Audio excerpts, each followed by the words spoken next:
presentation of the proposed FY21 budget by Mayor Levar Stoney.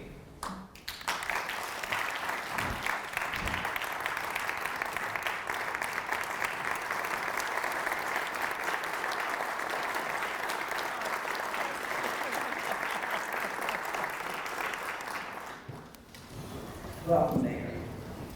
President Newbill, first, before I begin, I want to take a moment to provide my condolences to Vice President Hilbert on the loss of his sister-in-law. It's my hope that the city of Richmond will hold his family up and keep them in prayer. Dr. Newbill, members of the City Council, members of the school board, Superintendent Cameras, dedicated fellow city employees, and residents of the great city of Richmond, good afternoon. Before I begin, I would be remiss if I did not acknowledge the incredible hard work and dedication of our team. Acting Chief Administrative Officer Lenora Reed, Budget Director Dr. Jay Brown, Finance Director John Wack, and their teams, as well as my Chief of Staff, Lincoln Saunders and his team, all of whom worked conscientiously to prepare the values-based budget I present to you today. I've said it every year, and it bears repeating. Budgets are never easy. They are truly an exercise in compromise, an attempt to balance everything we need and want with what we actually have. The budget I present to you today, which includes $782.6 million in operating and $85 million in CIP for fiscal year 2021, is both fiscally responsible and is reflective of building one Richmond.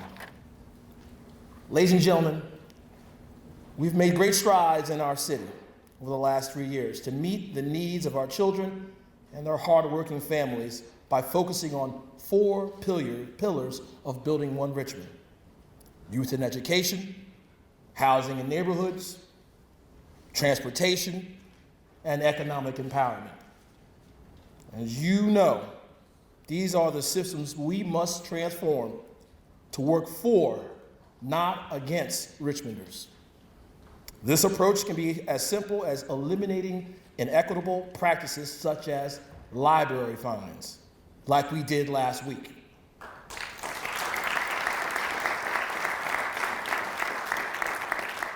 Madam President, fines on overdue materials disproportionately affect low-income African American and Hispanic communities. By eliminating them, we will remove barriers to residents of all backgrounds, making them feel more welcome and giving them greater access to the breadth of academic, artistic, and financial resources our libraries have to offer. Ladies and gentlemen, this is a prime example of what Richmond can do to remove barriers to lift people up and continue to expand our local economy. Currently, our unemployment rate is below 3%. The value of property in the city continues to grow as our city population continues to grow. All indications of a strong economy. In the coming 2021 fiscal year, which begins July 1, we expect to see an increase in real property revenues based on a 7.4% increase in taxable assessed values forecast by the city assessor. Reflecting our healthy economy, other sources of revenues, particularly within the city's lodging, sales, and meals categories, as well as permits and license revenues, are also projected to increase. Thanks to the hard work of our acting CAO, Lenora Reed, and the Finance Department, this administration has increased the city's tax collection rate from 94.4% in 2016 to 97.4% last year.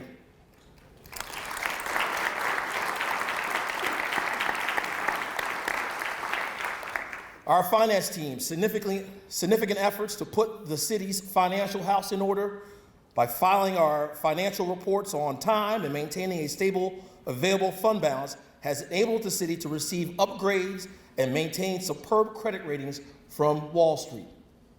And with a recent upgrade from Moody's to AA1, one step below AAA, the city's credit ratings are now the highest they've been in 50 years.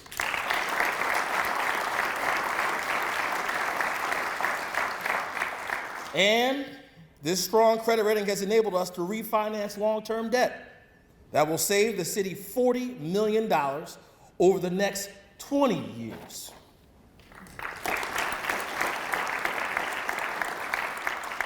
But to maintain those high ratings, it's important that we continue to invest in the financial stability and critical infrastructure of our city.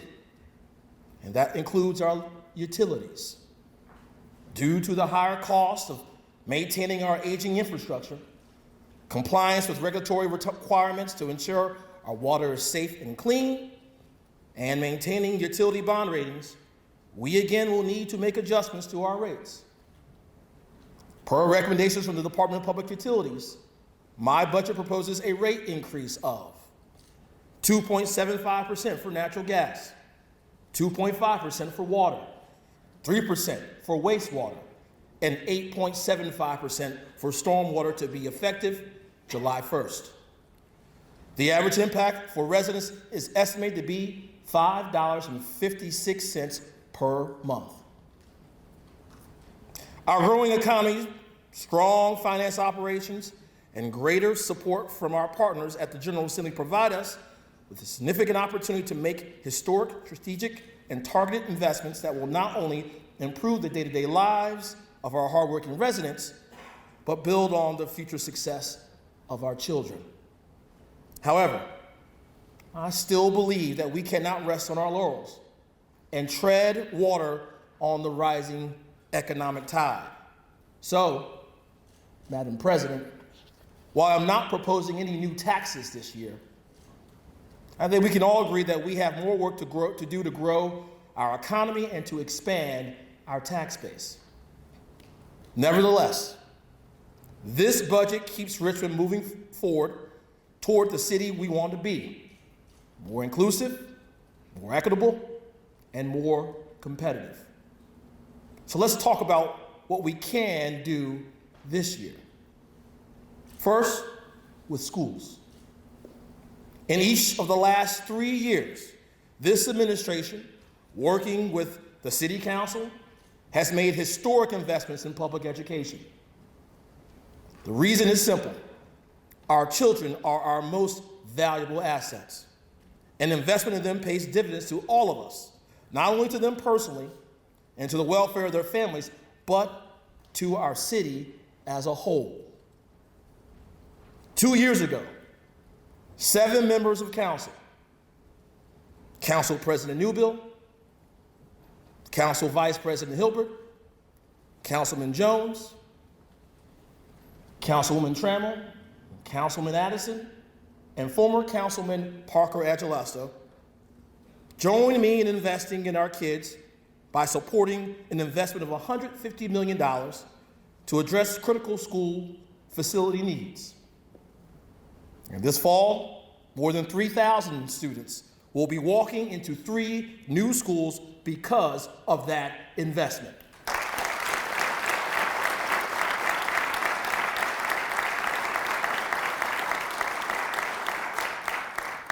Last year, we fully funded Richmond Public Schools' Dreams for RPS strategic plan by increasing our city funding to RPS by $18 million. With that investment in FY20, RPS was able to provide a 3% raise to teachers, pilot new curricula to raise the rigor of their instruction, hire 10 additional art, music, and foreign language teachers, add additional recruiters to reduce teacher vacancies to the lowest levels in years, add more social workers and nurses to support students' well-being, launch a second welcome center to support our recent immigrant students and families, and purchase 10 new school buses. These are just a few examples of what RPS can do when we invest in our schools and in our students. That is why I am pleased to announce that this year we can again increase our support of Richmond Public Schools by $16 million.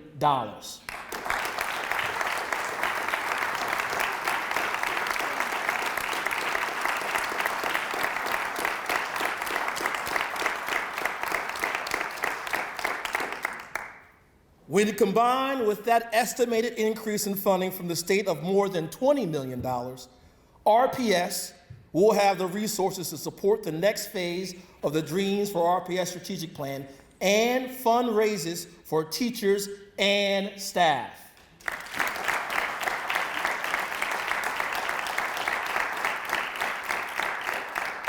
With this additional investment of $16 million, RPS will be able to offer more advanced placement classes, launch their first 2 Passion for Learning academies, hire 10 new ESL teachers, launch a program to more effectively recruit and retain male teachers of color, hire new counselors, social workers, and nurses, expand their home visit program, increase the discretionary funds for our highest needs schools, and expand the Crossing Guard program to all elementary schools, just to name a few.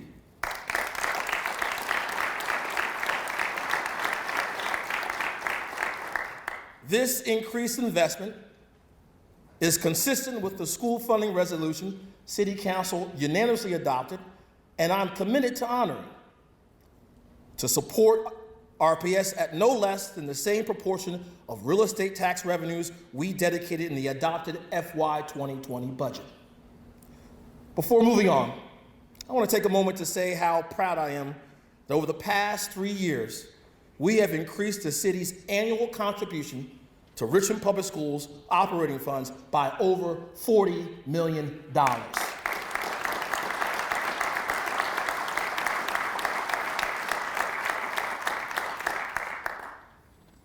On top of our operating funding for RPS, we also increased our funding this year of the YMCA for their Power of Scholars program. This partnership between YMCA and Richmond Public Schools specifically allows RPS students to have access to high-quality summer school and enrichment opportunities, directly addressing the summer slump and ensuring our children have every opportunity to succeed in school and in life.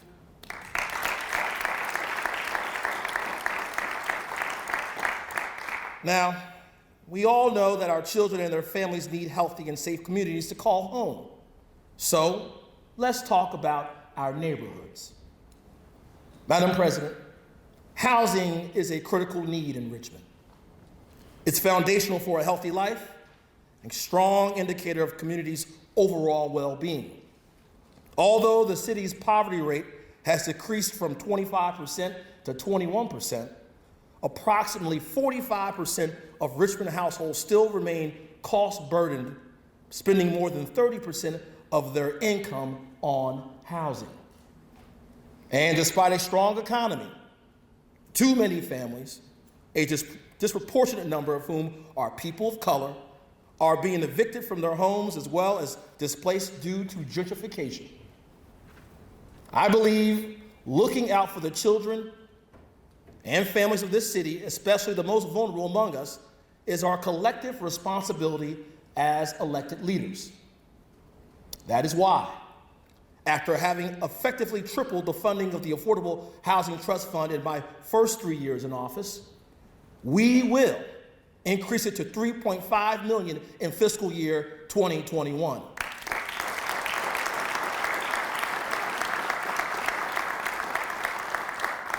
In addition, this month I will be submitting a FY20 budget amendment to transfer $2.1 million contingent upon no unforeseen changes in the projection from our current fiscal year to the Affordable Housing Trust Fund. This funding will support additional investments in eviction prevention as recommended by the Eviction Task Force to enhance our capacity to invest in affordable housing opportunities across the city and to support increasing capacity among our community partners in homeless services. These funds are available due to revenues coming in higher than projections, And I think it's more than appropriate to dedicate them to our most pressing needs in housing. We can all agree that no one should be homeless in our community. We can and must do more to serve these residents in crisis.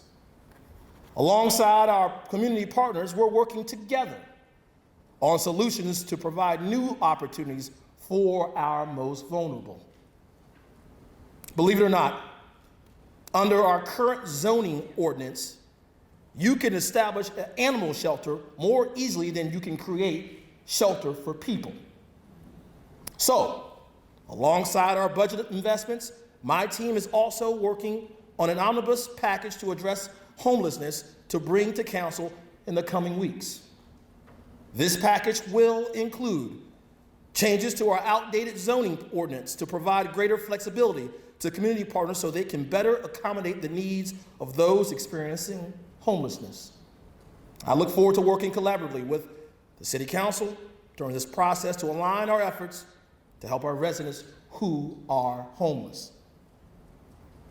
Members of the City Council, we do this work because we all know that stable housing is a vaccine for poverty. Last fall, we established our eviction diversion program, the first of its kind in the Commonwealth of Virginia. Thus far, it has been a success. Held by the likes of Matthew Desmond, the Princeton University professor, whose book, Evicted, brought the national crisis into the public consciousness here in Virginia and across the country. Since October, the eviction diversion program has enabled 122 families in our city to avoid eviction and assisted hundreds more. So, next year, my budget proposes we increase funding for this important program more than 40% to $686,000 to serve our families in need.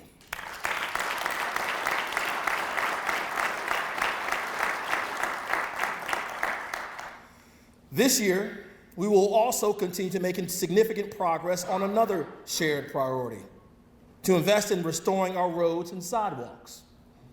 Last year, we outlined the harsh conditions of our city roads, which had not seen substantial investment since before the recession. Nearly 3/4 of Richmonders said they were dissatisfied with the conditions of their roads, and no wonder. More than 60% of our roads were assessed to be in fair to poor condition. After years of disinvestment and deferred maintenance, our analysis showed we would need over $100 million to fix them.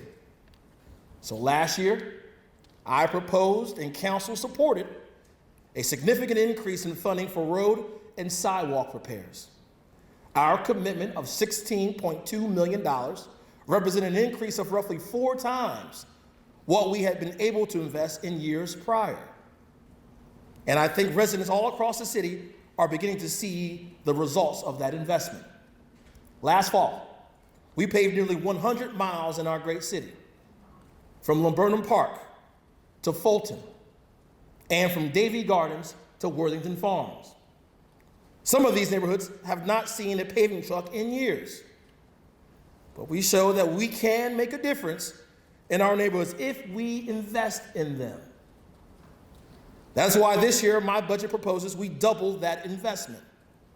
In FY21, I'm committing $32 million to pave our roads and improve our sidewalks.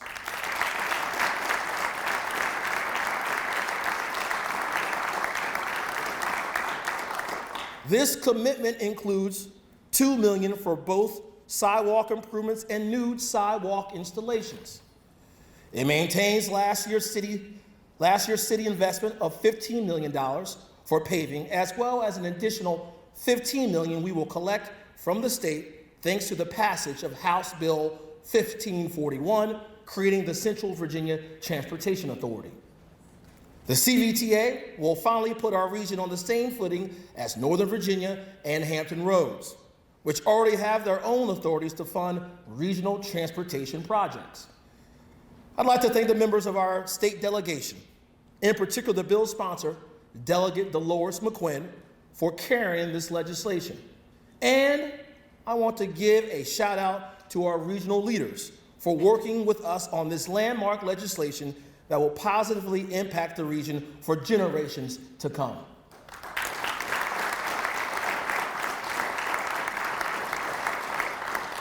In the remaining months of this fiscal year, and with this investment in FY21, we will bring improvements and upgrades to neighborhoods across this city, from Churchill and Shockoe Bottom, to the Fan and Broad Rock, and to major thoroughfares like Broad Street, Forest Hill Avenue, and Commerce Road.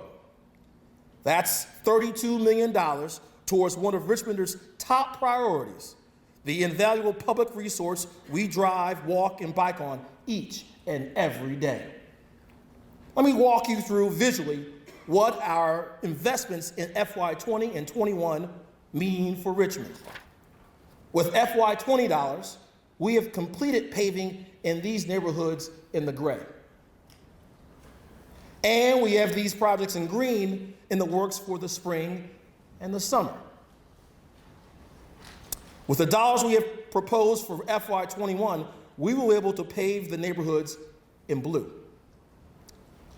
Now let's put it all together. Ladies and gentlemen, that right there is what we can do when we invest in our neighborhoods.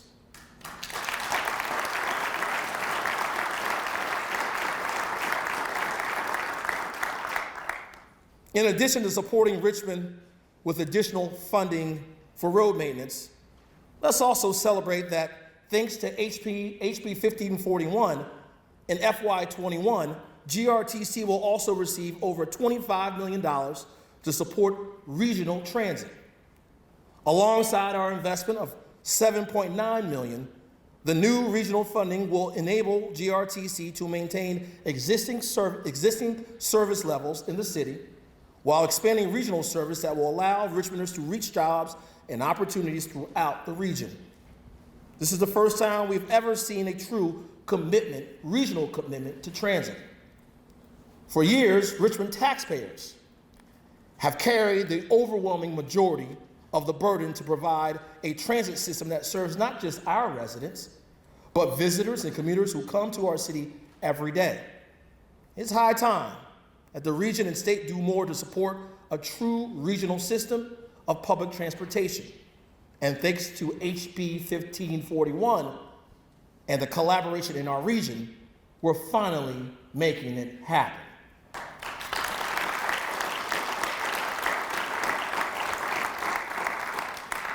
But frankly, building and supporting strong neighborhoods takes a lot more than paving roads. There are many more services our citizens need and expect. How we prioritize these needs under our budget constraints is a job we each signed up for. But I think we all agree that our job starts with listening. That's where the Office of Citizen Service and Response comes in. 2 years ago, I founded the office to oversee RVA 311 and to capture the data and information we need to serve our citizens. Under current staffing levels, we still have a ways to go in answering calls in a timely fashion and in our current capacity to respond to requests. So this budget proposes adding 2 additional positions to the team at RVA 311. These additional team members will help us meet our goal of answering customer calls in under 1 minute. This past year, the data we've collected from RVA 311 has enabled us to prioritize our investments in services, allocating funds to what residents have told us is their priorities. As you can see on this graph, a lot of our service requests are due to tree and sidewalk maintenance.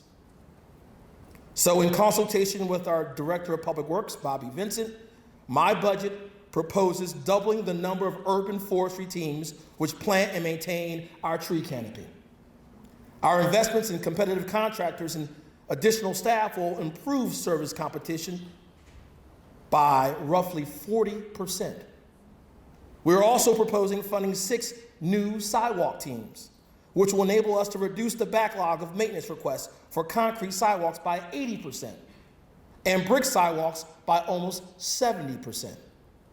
By investing in the citizen service and response and the departments that provide those vital services, we're improving efficiency all along the service pipeline.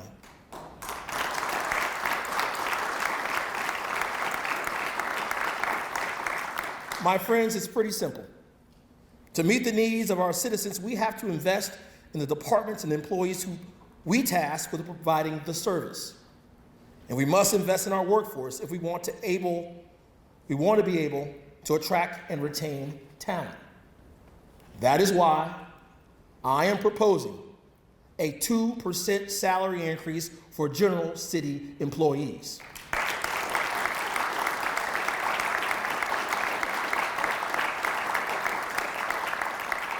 My budget also provides funding for salary and step increases for our dedicated police officers and firefighters for the 4th year in a row.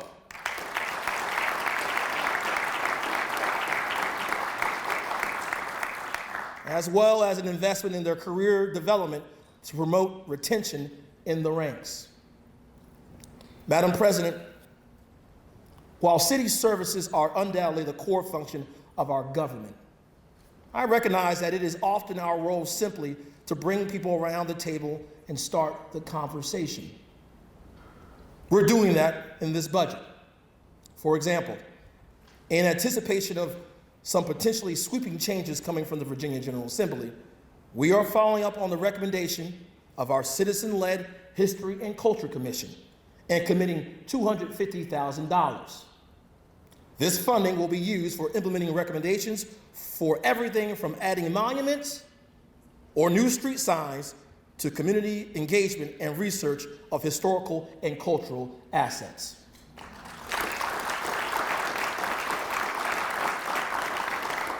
We are also bringing people around the table to address the inequities in infant and maternity health. Research shows that a large percentage of pregnant women of color experience adverse treatment in their interactions with the healthcare professionals during labor and delivery and postpartum care. And Black women are 3 to 4 times more likely to die in childbirth than white women. A growing body of evidence suggests that the presence of a doula, a trained non-clinical birth companion, is beneficial to the health of these mothers and their babies. So, this year, partnering with the Richmond City Health District, my budget includes $150,000 for the creation of a doula fund to provide care to these women.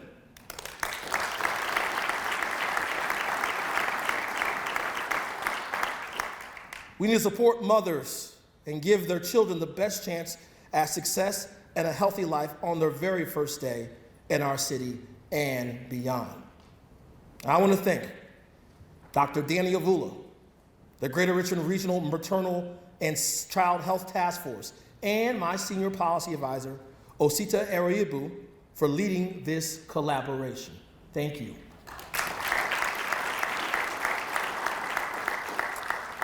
You know, we can't just speak equity into existence.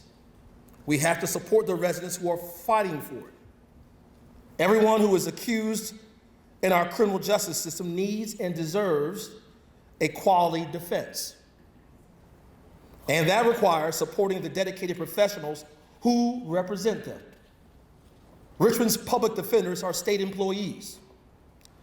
And like our Commonwealth's attorneys, they serve our community tirelessly, working long hours for wages that have historically failed to keep pace with their counterparts on the other side of the courtroom.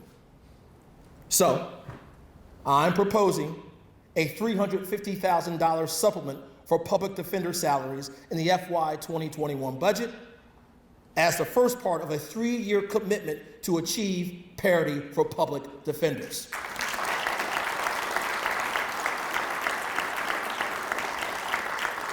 If council supports this funding, Richmond will join the 5 other localities in the Commonwealth that have provided a supplement to support pay equity for public defenders. It is the right thing to do, and I hope City Council will support this effort.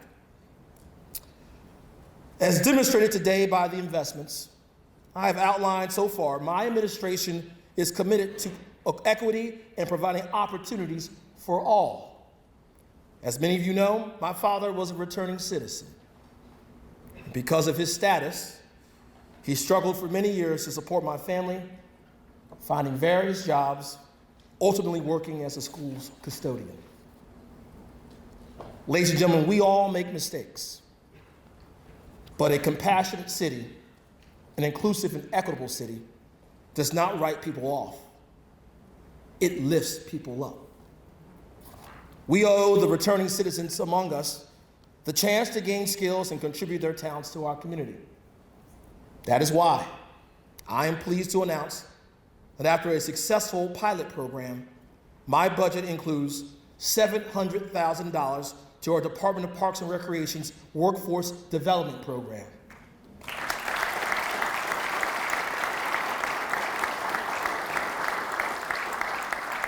This funding will enable Parks and Recreation to provide job training and a second chance to more than 50 returning citizens.